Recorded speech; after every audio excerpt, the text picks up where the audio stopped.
Well, good morning. If you don't know me, my name's Van Skoglin. I'm a deacon, but also chair of the missions committee here at Jenison Bible.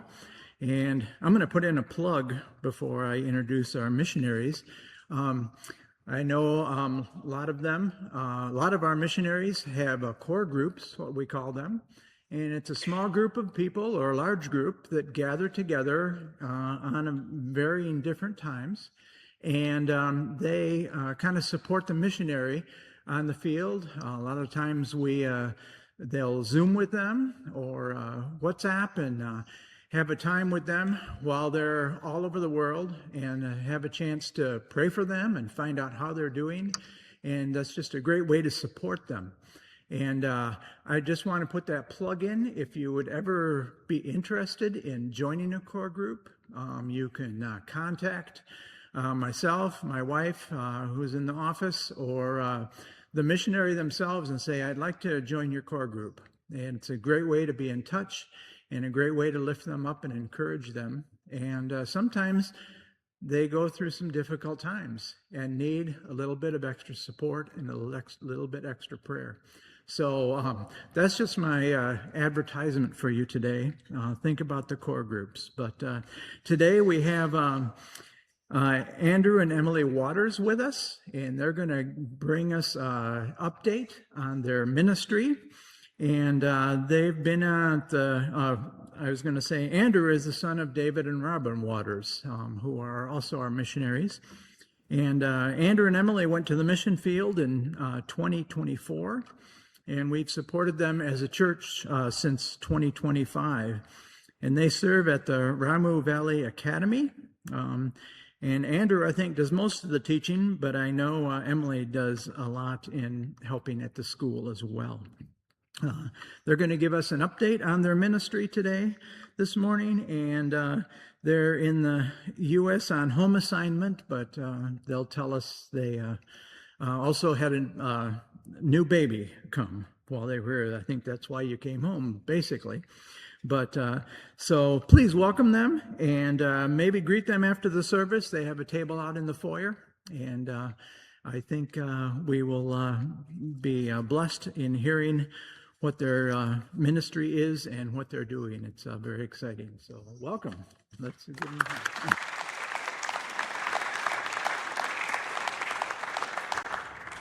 Good morning.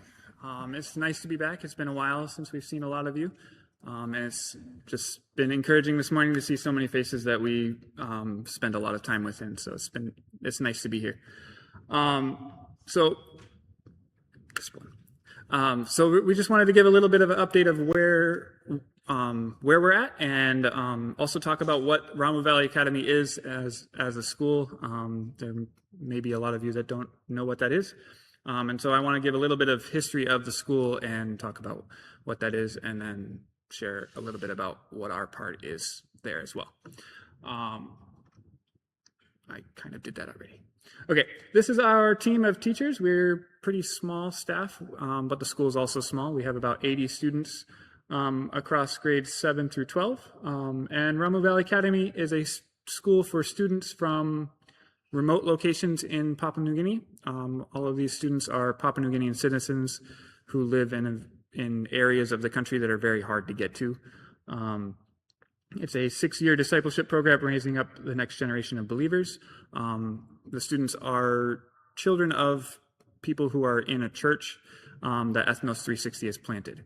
And so the school is really focused on discipling these kids so that they can be the next generation of believers in the church and can continue to build a strong church in the future.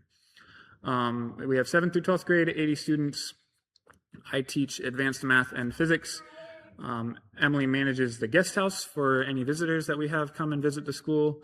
And the last thing I have on there is that our staff is a family. We work really, really close with each other, and we have to keep short accounts because we see the same people every day, and we live almost on top of each other.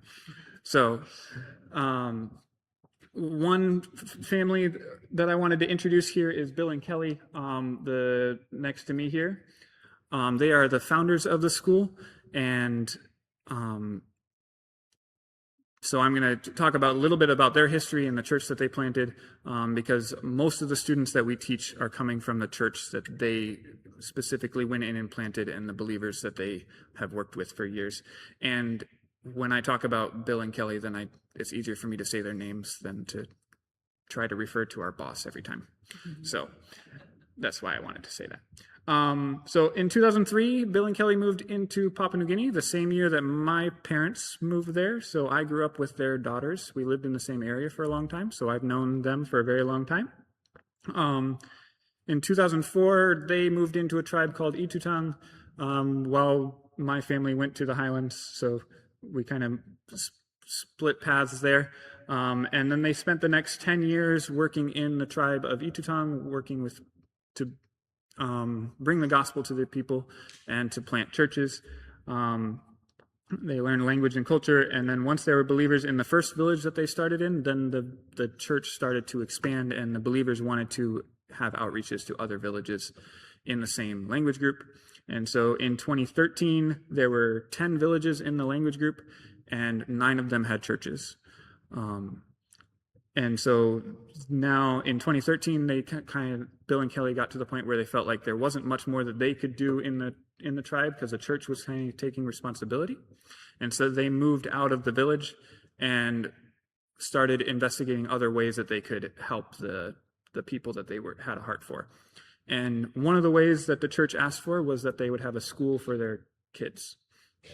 The schools in Papua New Guinea are not very, they're very, they have a very low light level, I guess, low level of education.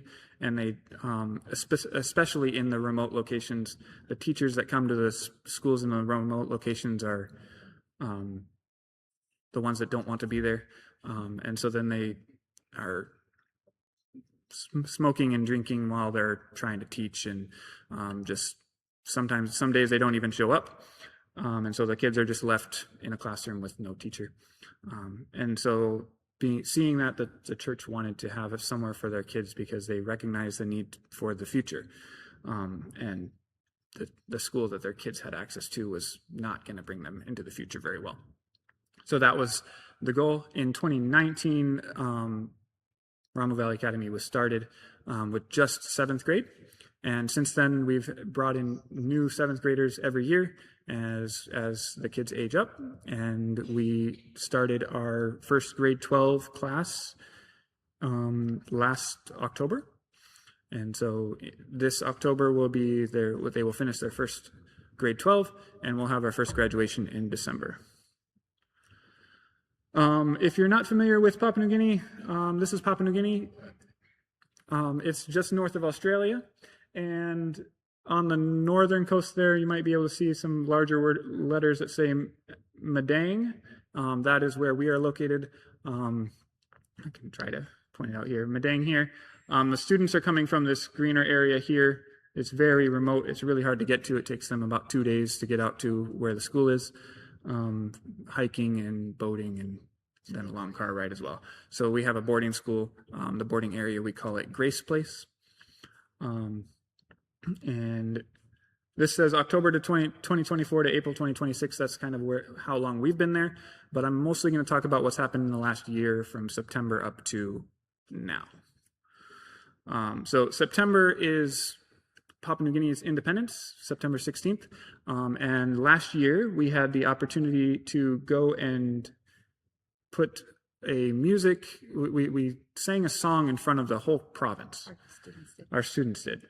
And so this is, they had a parade, and this is all the floats that the different people in the community built. They're kind of impressive. The one that always stands out to me is the airplane, because they made an airplane and put like around a bus. So that one always stood out to me. But we had the opportunity to go in front of the whole province and sing, and just to show what Ramo Valley Academy is, and to get some exposure. And the students did amazing, and it was just a really cool opportunity. I have a clip here of a little bit of the song that they sang, as well as some of the lyrics.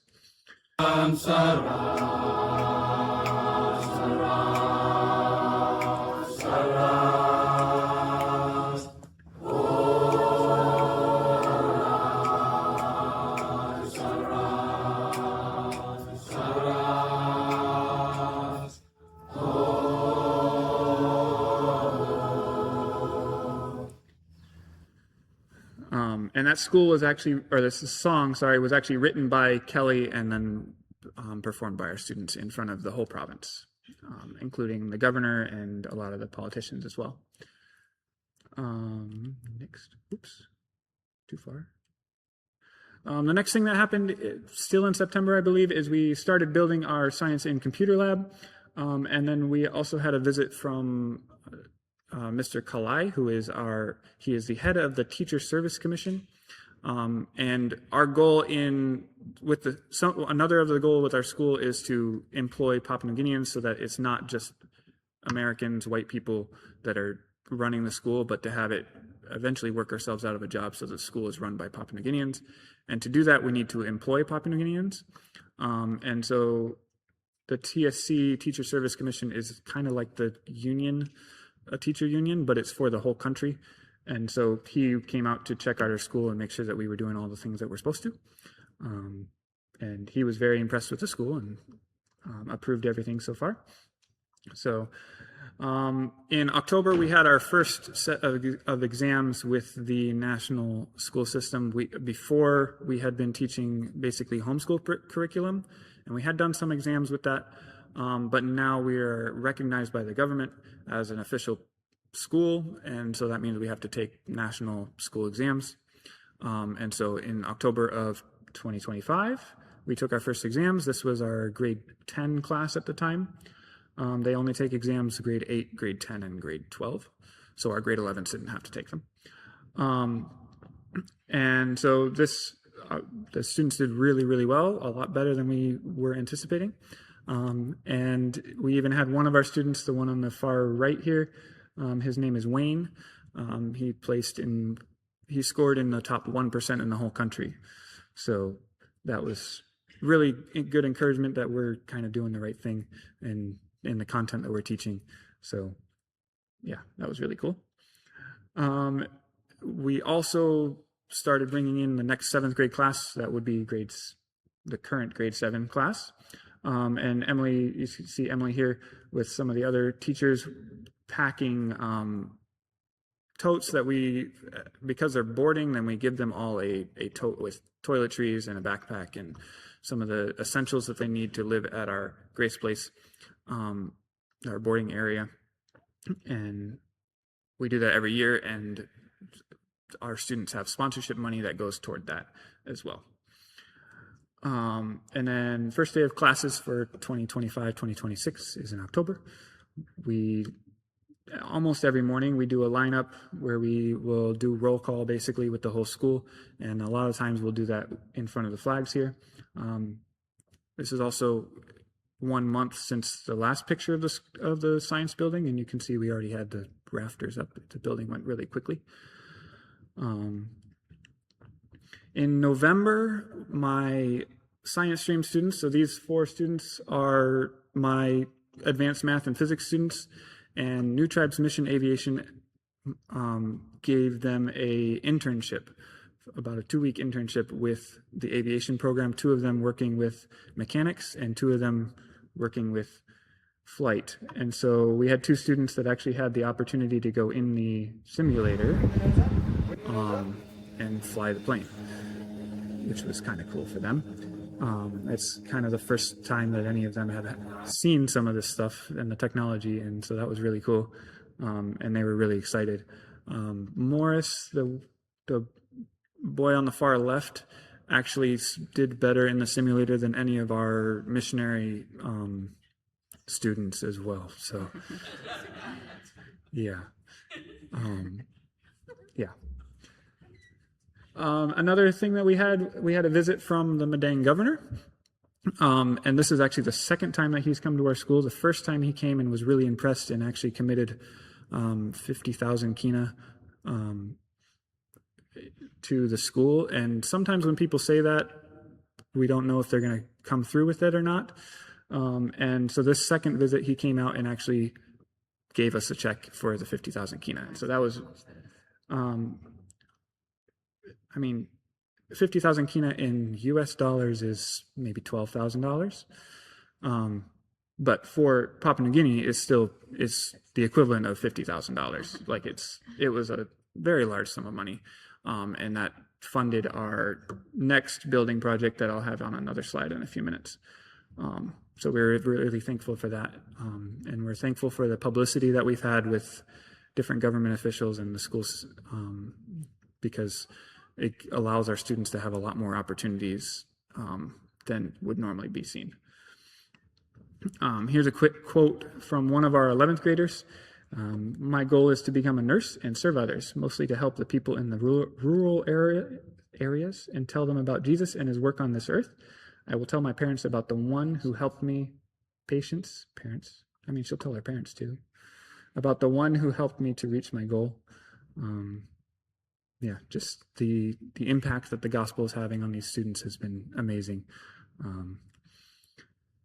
In December to January of 2026, this is our grade 12 boys, and we took a break over the winter, December to January, and when they came back, a lot of our boys were struggling with doubts about what happens next. They are grade 12, so a lot of the unknowns of what the end of this year is going to look like is still a big unknown.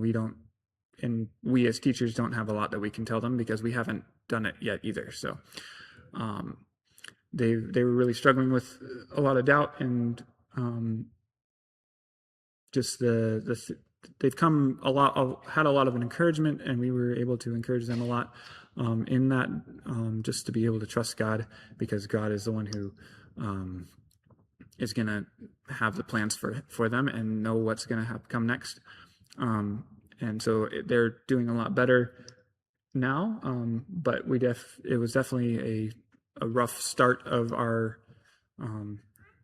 second term because of the doubts that they were having, and just struggling to keep their mind focused on classes and stuff with all that.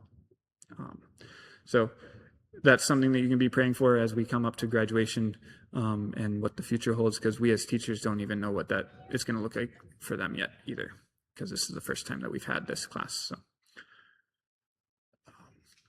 one of the books that our students read in their English class every year, not every year, but all of our students have read this book, is Pilgrim's Progress. And so this is a quote after reading that. I noticed that Kelly's explanation was very clear to me, and I understood it was all about how life was like on earth with all the pain and suffering. At that moment, I realized I was in a big trouble that I can't get out of. I looked around and found nobody to help me. My mom was pushing me to do what pleases her. My dad said he was a holy man and wanted me to be like him. I tried, but I failed. After reading this book, I found my hope. I knew at that moment that there is only one way to get rid of all my weights. From now on, I won't need to worry anymore about the struggle and pain of this world, for I know that what Christ did for me is way on top of everything that I can dream of. The next big thing is the opening of our science building. So this is 2 classrooms that we started building at the beginning of September.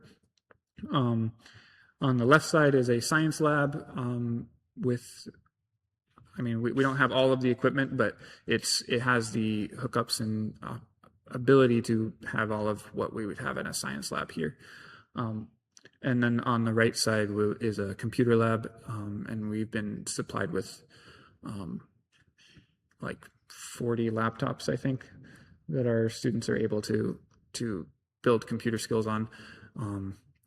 We mostly just do that with 9 through 12, I think. But when they come in, they don't even know how to, most of them have never seen a computer. They can use touch screens like on a tablet or a mouse or a phone, but using a trackpad on a computer or using a mouse, they struggle with it and just finding their way around a computer. So we have some computer classes, and the computer lab is very helpful for learning that. And then this is just a couple pictures of Grace Place. Another thing that happened this year was we transitioned Grace Place a little bit with some upgrades. So before, all of the houses at Grace Place, our dorming area, had grass roofs, because that's what they would use in the village to build houses. But the maintenance on them they don't last very long. And so we wanted to give them something that would last a little bit longer without taking away the comfort of what they're used to living in. And so we just put some metal roofs on their houses. And then they also got a new cooking area for their dorm area. Another quote here: God created everyone differently and unique in his own image and likeness. I was born with sin and I naturally follow my sinful nature. Everyone is born with purpose the same as me, but I need to connect with the source, which is God. I would like to be a man who can recognize a problem and analyze it and solve the problem. And there are a few things I need to consider about this. I need King Jesus in my short life on this earth. I would like to be a fountain, not a drain, and I want to be a strong leader like a rock. In April, temporary see you later. This is the morning that we left to come back here. We came back because we were, Emily was pregnant. We had Eden about a month ago, and she's healthy and we're happy. But us leaving meant there was a big, kind of a large hole with our upper grades because we didn't really have anybody else that could teach my classes. And so I've been teaching remotely from here. We've been off for a month, so I haven't been teaching the last month. But before that, I was teaching Sunday night through Thursday night from 6 p.m. to 10 p.m. because of the time change. We're actually starting school today, but I'm not teaching today. So in May, this is the second, or I guess this would be the third visit of the governor. The governor came out for the opening of one of our staff houses that he helped fully fund when he gave us the $50,000. So that's the bottom left picture. And then the other two pictures are our teachers went into the village and did some testing for our new grade 7 that we will bring in October. The testing is always a big hit with the community. They're very invested in the education of their students, and so this is the church building in the village, and you can see it's packed out with so many people coming to see the testing and to try to give input.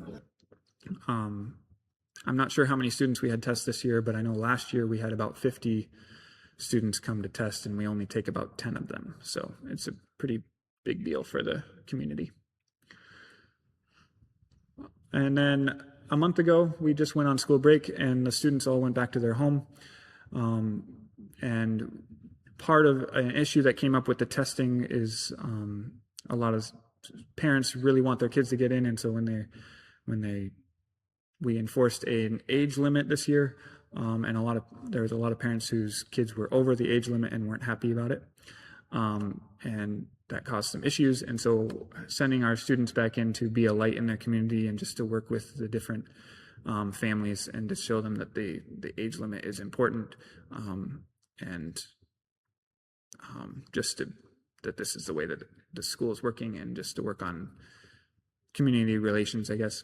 But our students are really they are a huge help to their community and the church when they go home because of the foundation that they have in the Bible. Okay, so that's kind of the background of the school, and now Emily's going to kind of share what it looks like when we're there. It looks a little different here, but what our day looks like when we're there. Okay, so we don't have a lot of time left to share, so I'm just going to go through this briefly. This is kind of the part of the ministry that the kids and I also get to be a part of. Do I just push this? So this picture of a sunrise is what we see quite often. This picture is from pretty much our yard. We live right by the ocean. And so we see a lot of beautiful sunrises, and we're just so thankful for that. As Andrew said, every morning we start with lining up at the flagpoles, and once a week we start with the national anthem and a pledge, and our kids have gotten to be a part of that also. And then during the day, Andrew is teaching, and I'm at home with the kids, and Grace is doing homeschool kindergarten. So we've been doing that, and it's been going really well. And but like in the picture picture on the left, Andrew is doing a science experiment, and it was actually right, like he couldn't do it in his classroom. It was right at our house, and so our kids were kind of around, just being a part of that. And the school is like less than a 2-minute walk from our house, and so our kids get to be around the students quite often. And Andrew actually gets to come home for lunch because he is so close.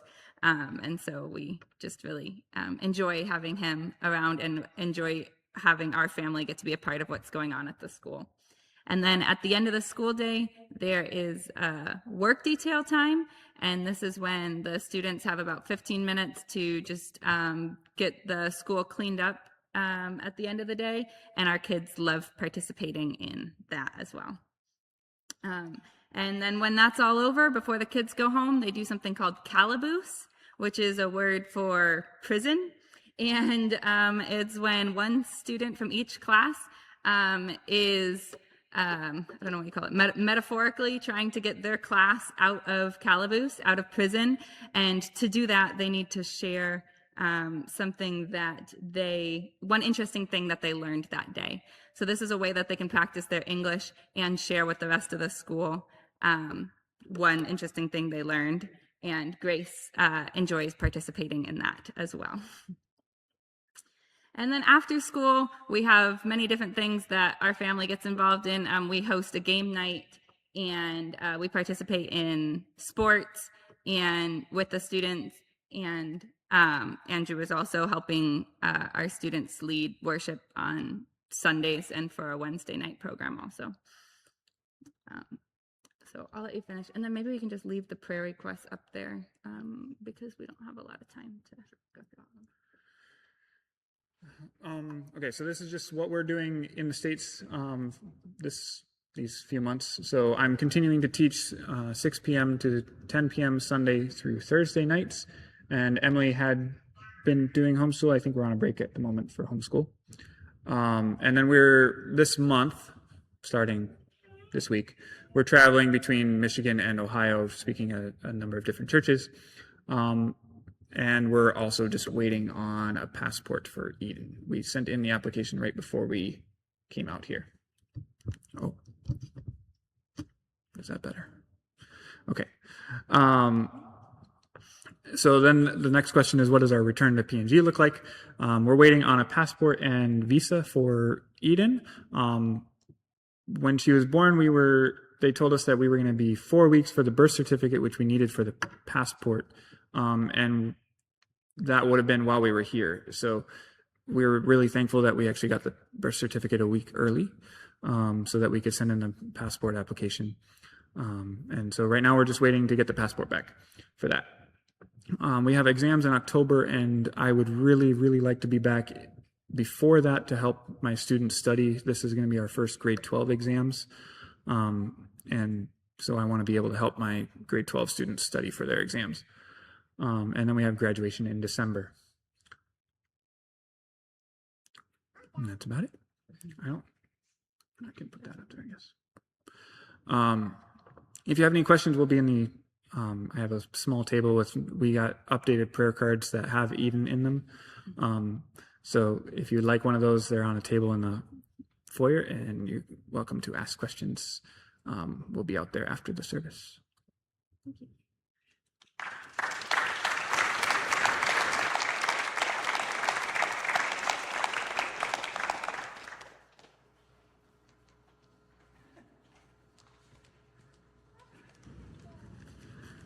Oh, thank you. Thank you, Andrew and Emily. Boy, I have questions. No, actually, the fun thing is I'm part of their core group. And, Van was talking about core groups. In fact, everybody that's in Andrew and Emily's core group from Michigan, they're all here today, which is really kind of fun because they're not all from this church, but they're all here. So, I told Andrew, I said, Andrew, take up as much time as you want. And if you had just gone a few minutes longer, Emily's over there, we're almost out of time. No, you had 10 more minutes. That would have been fine. No, just a couple of things. Because we're in a core group, we get privy to a little more information. And like, for example, I already seen Eden's passport photo. And when you're 3 weeks old and you're getting your photo taken for a passport, boy, it's really it's a fun picture. And if you're looking for her, she's right over there. Tiffany Pickering has her. So she's over there. She's all sacked out like she should be. A couple of things I just wanted to touch on that Andrew mentioned is, if you're looking at those slides, and Andrew said, yes, we're looking at adjusting the age of the students. Because when, we would see pictures of students during our core group meetings. We meet like once a month, and some of the students, I thought, well, that guy looks really old. And the timing for school is not like here in the U.S. So there could be people in school who are seniors, and they might be 24 or 25. So that kind of had to adjust my thinking of what things were looking like. But they're trying to, as Andrew mentioned, they're trying to adjust the ages so that incoming seventh graders are getting closer to maybe a normal, what we would think of a normal seventh grade age. But what I found fascinating is people in the villages so want an education that when they started to put some age restrictions on who can start as a seventh grader, things got a little heated, and they actually let school out early for the students to go home to their villages and kind of explain why. And so it was really interesting to me that the students were sent back so that they could be examples to their parents and to the villagers of, okay, this is what we're doing and why. And that dovetails right into my remarks. And don't worry, my remarks will be brief. In fact, I think Pastor Stephen last week said a short sermon. And he said short really emphatically. So I do have a few things that I want to tell you. But I have a question, though, that I want to ask Andrew later. One of the last slides where he was outdoors doing a science experiment, I saw a rubber duck in a bowl. I'm curious. I need to know what this is. We'll talk.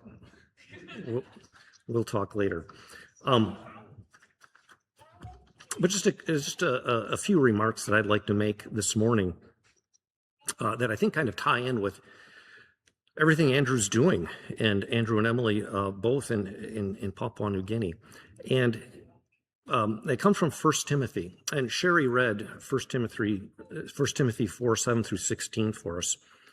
But I kind of wanted to zero in on verse 12, 1 Timothy 4. And in verse 12, Paul's telling him, let no one despise you for your youth, but set the believers an example in speech, in conduct, in love, in faith, in purity. And good heavens, that's what most of their job is setting an example in the things that they say and the things that they do. In our church, one of our church council meetings, we were looking at 1 Peter a month or so back, and Peter says that leadership should set an example for others to follow. And that's really what stood out to me, is this whole idea of setting an example. Andrew, as a math teacher, in order for his students to learn what they need to know, he is going to provide example after example after example for them to work through until they can start to get whatever algorithm he's teaching. They can understand the steps to get there.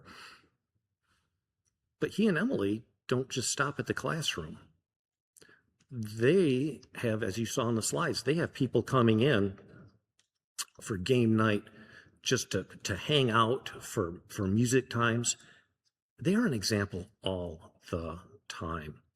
And Paul says, as Christians, we have to set a good example. And he was specifically telling, Timothy is really like an instruction manual for ministry. And he was really saying, you know what, you need to set, because of your youth, you can prove yourself by setting a good example in those 5 areas: speech, conduct, love, faith, and purity.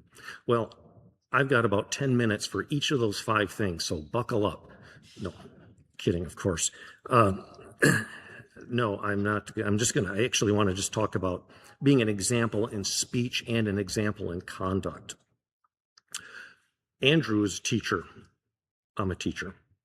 And we know the importance of setting examples of, if you want students to learn, you've got to provide examples. But being examples is something that we all do, whether intentionally or not. And a lot of times, I think, well, I heard some teachers talking once, and they were discussing the behavior of a particular student. And my mom would have said, that kid is a pill. But I don't think that's probably strong enough to describe how this student was. And somebody else said, it's okay to get those kind of kids every now and again because you can always use them as a bad example. So examples can be good and they can be bad. In fact, the Bible points out examples that we should avoid. Paul tells the Corinthians, for example, to not act like the faithless Israelites who wandered in the wilderness. They were unable to enter the promised land because of their disobedience to God. Paul wrote to Timothy to encourage him in his responsibility as his role in the church of the Ephesian church and possibly other churches in Asia. And here he is. He says, you're young. They're young. He says, don't let anybody despise you. Set your example. One of the things strange here to me, though, whenever I read about Timothy and they say, oh, don't let anyone despise you for your youth, I often think he's like 18, 19 years old or something young. But in this time period, being a youth, that would be like military age to age 40. Now, there was a time when I didn't think that age 40 was a youth, but the time has changed. Age 40 is a youth. In fact, and this will change for you guys too, just saying. You get that first slap of old, that dose of old. It's just like a slap in the face when you go to the doctor and he's younger than you, or your dentist, or your pastor. All of those positions, people are supposed to be older than you. And suddenly they're not. And you realize, oh, things have happened. Well, but Timothy, it's presumed he was around 30 at the time of this writing. Whatever his age, he was supposed to be to set an example and to persist in being a good example. And who is he an example to? Well, the ESV that Sherry read for us earlier says, set the believers an example. The King James Version puts it as, well, maybe it wasn't the ESV that Sherry read. I saw a Bible out here. Anyway, the King James says to be an example of the believers. Some people think that, oh, you're setting an example for those that you're ministering to, and others say, oh, it could be that as well as you're setting an example for the unbelievers in the area. Honestly, I think we're meant to do both. But I'd just like to mention being an example with your speech first. So we look at two things, speech and conduct. Being an example in speech, really you have to begin with recognizing the power of your words to build up or tear down. Proverbs 18:21 says, death and life are in the power of the tongue. And there's a proverb just before this that tells how a man speaks could provide for his stomach. The idea is to remind us that the tongue not only has the power of provision, but also of death and life. Colossians 4:6 tells us, your speech must always be with grace, as though seasoned with salt, so that you will know how you should respond to each person. A believer who sets an example in speech is someone whose words are always full of grace, seasoned with salt. And they're aimed at encouraging and edifying rather than criticizing, humiliating, or gossiping. Sometimes that's hard to do in a teaching setting. I only teach fifth grade. He's got the hard stuff. He's teaching the hard subjects, the old subjects. But, people often say there's no such thing as a stupid question. I disagree. Once you start teaching, you're gonna hear things. And I think the worst one is when kids ask you right after you're done explaining what they're supposed to do, what are we supposed to do? What are we doing now? Well, if you had been listening for 5 minutes, I would have told you, would have known. So sometimes it's, to be a good example in speech, sometimes you have to turn that filter on and turn it up a little bit so that things don't come out that shouldn't. But I learned how words can affect people a few years back, like 33 years back. I was working in a warehouse for a hardware distributor. I really liked the work. I didn't mind it at all, actually, but it wasn't the kind of job that you were going to make a career of, at least the position that I held there. And when they found out that I was going to college, I had returned to college to become a teacher, they said, all right, you're going to train all the students that come in, or all the employees that come in. It had a busy season, so we had a ton of college kids coming in. And so I worked with a lot of guys, and a lot of guys were there just working paycheck to paycheck, and a lot of them, it was like a first job or just something they were doing. They didn't really have much direction in their lives. Well, one day a coworker came in and he was really excited. His name was Eric, and he was really excited. He said, I know what I'm going to do. I figured out what I want to do. And he was bubbling over with enthusiasm. Well, whenever I've had ideas and I've told people, it's usually met, the first thing is I'm barraged with a litany of negativity. And people, for some reason, they just want to pull the rug out from under you when you think you know something. So I thought, well, I'll do a little psychological experiment on Eric. He's going to tell me what he wants to do, and I'll give him some negativity and see how he combats it. So he told me, he explained, yeah, this is what I want to do. This is what I want to do. And all I said is, that will never work. I didn't explain why I thought it would never work. I didn't give any reasoning. I just said, oh, that'll never work.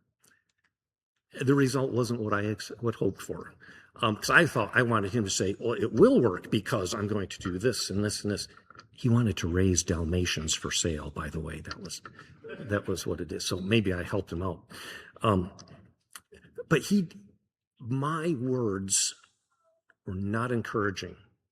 I was doing a little psychological experiment. I felt that I knew him well enough that I could do this, but he was totally deflated. It was like blowing up a balloon, and instead of tying up that spitty end that you had in your mouth, you just... He was depressed the rest of the night. Even after I explained, Eric, I just wanted you to tell me what how defend yourself, defend your idea. That still stays with me today, how powerful our words can be. We need to set a godly example in the things that we say, in the things that we are encouraging. Paul's intent really is to explain how Christians need to make a conscious effort to live differently than our pre-salvation days. Paul specifically indicates that we have control over what we say. He does say in another verse, let no corrupting talk come out of your mouths. That tells us that we can control things, that we can control what we say. Now, I purposely gave Eric that bad thing. I was always sad how it turned out. I never know what Eric turned out to be. I've lost contact with him, but I'd love to know. But people sometimes, they'll say, I can't help saying this. As Christians, you can help saying something. You should help saying something. Your words need to be seasoned with salt. We can help saying it, or worse. I remember as a younger man, I would say something and then follow it with, oh, just kidding. That doesn't really excuse your words if you're not building somebody up. Conversely, we are to speak to people with love, with truth and love. And I had that happen to me in my life. There I was. I had a cousin who was quite successful in medical sales, and we were close to the same age. He was a couple years older than me. And while he was quite successful, I had dropped out of college a few times. didn't really have much direction in life. We'd get together and hang out. And one day we're talking and he said, "So what are you doing?" I told him, "Well, I'm planning to go to the beach and maybe get some pizza later." And he says, no, I mean, what are you doing with your life?"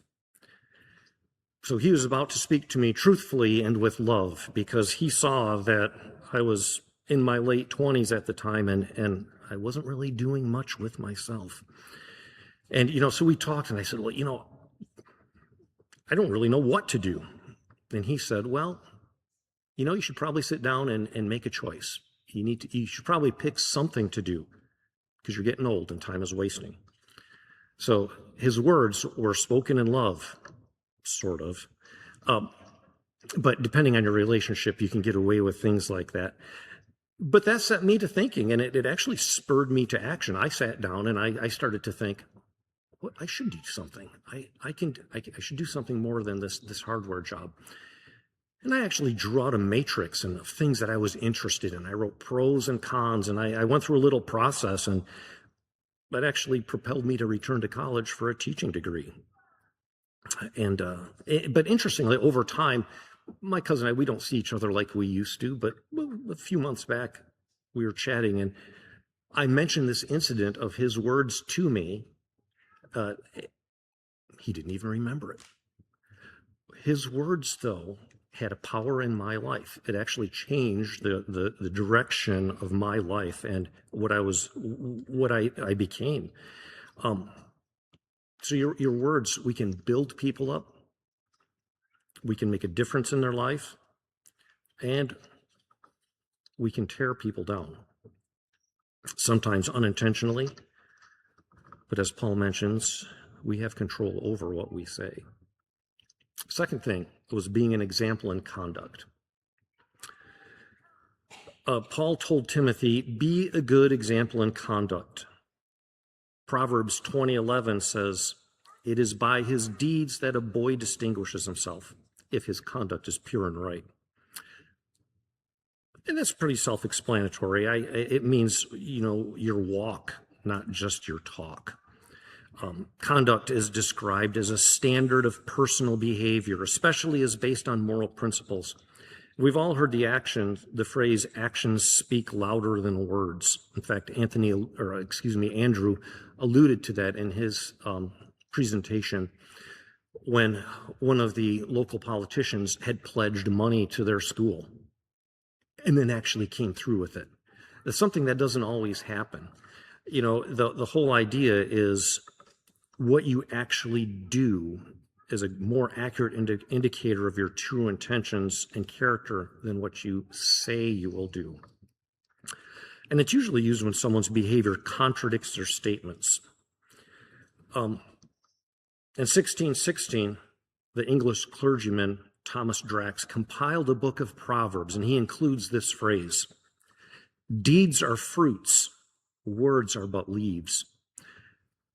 This kind of imagery kind of captures the essence of things. Leaves may be abundant and pretty to look at, but the fruit is the actual sustenance. That is the results that matter. 1 John 3:18, there's an admonition to let love be shown in deed and in truth. And when it comes to actions, our behavior is often the first testimony others witness of our faith. And this is an effective way for a Christian to be a good example. I hope you don't mind if I tell another warehouse story.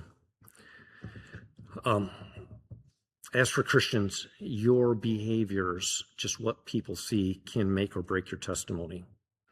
So I mentioned that I was training a lot of people, and one summer there were 3 guys. They came for summer jobs. And they were all buddies, and I trained them all. And they were Christians, and they advertised this fact by wearing T-shirts that had Christian slogans on them. And each time they showed up to work, they had some Christian slogan on their T-shirt. And during their training, I asked them about their shirts, and we talked about, they were Christians. But I mentioned to them, this warehouse is full of unsaved guys. If you guys are going to walk around with these shirts on, you had better be the hardest working guys in the building. Because like it or not, fair or not, Christians are held to a different standard in the eyes of the world. Somehow more is expected, or maybe something different is expected. And the guys in the warehouse, they pay attention to things. We're examples, whether we know it or not. Well, this warehouse, everybody got a nickname. I can tell you mine later. But because of these guys' t-shirts, they were just referred to as the super Christians. People watched them. They saw and they watched how they worked. As it turns out, they were three of the laziest guys there. They were the first ones to the break room, the last ones to leave. They were often seen chatting. They'd be stopped down some aisle and they're talking to each other. And all of that, by their actions, or rather their inactions, they were actually destroying their testimony. And since I trained them, and we'd already talked about Christianity, I thought, well, I can give a chit chat to them. So I took them aside and I called them out on that. Sadly, nothing ever changed. This does nothing to open up conversations with others, and it really destroys your credibility as a Christian. A lot of times people, just by their examples, people observe you, whether you realize it or not. Andrew and Emily are being observed in class, outside of class, whether they realize it or not. I think they realize it, though. But, you know, even in our own families, it wasn't until I was an adult that I realized how much I learned from my dad.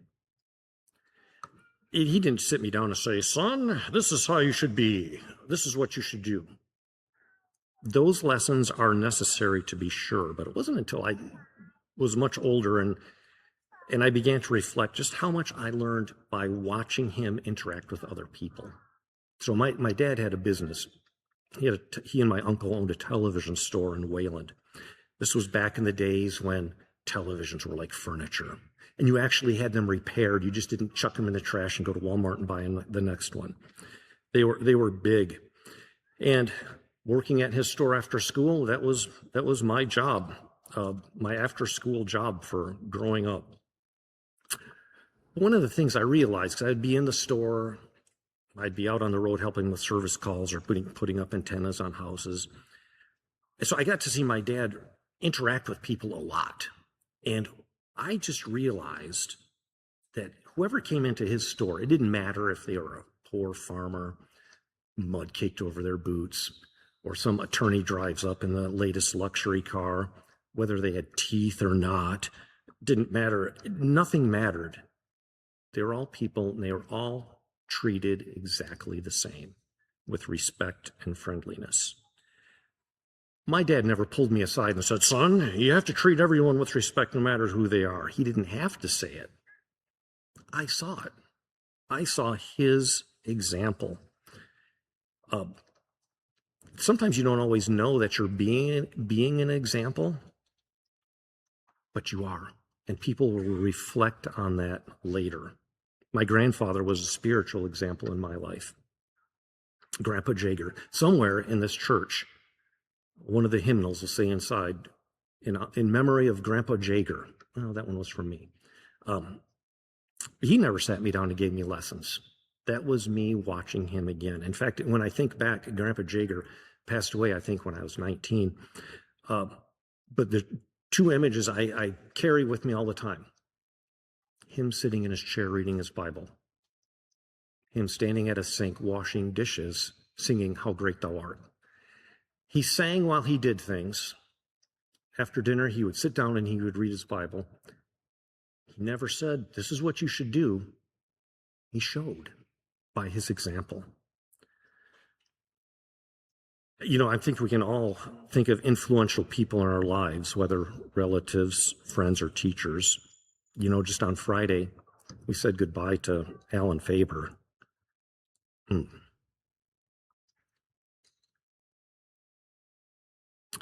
Pastor Stephen read some memories of Alan. so that the family wouldn't have to come up here and do it. And it struck me that one of the memories that he read that his daughter had written in her remarks, that her dad always showed them how much he loved and cared for them. And I thought, yeah, that's the example. That's the example. Not just your family, the people in the world, the people you work with, show them, tell them. You know, if I can be honest with you, several years ago, part of the reason I first agreed to become a part of leadership here at church was because I wanted to be an example for our boys. This goes back a number of years, and I was asked to be a deacon, and I thought, deacon? I don't even know what they do. It sounded responsible. You know, I used to be a runner, and today I only run from responsibility. So being a deacon, this sounds like something that I don't know. Plus, it was like a 3-year commitment. That's like joining the army. But part of me, I thought, no. I'd spoken with Pastor Baker at the time, and he said, you know, you just have to put yourself out there and let God decide. You know, maybe you won't even be elected. Who knows?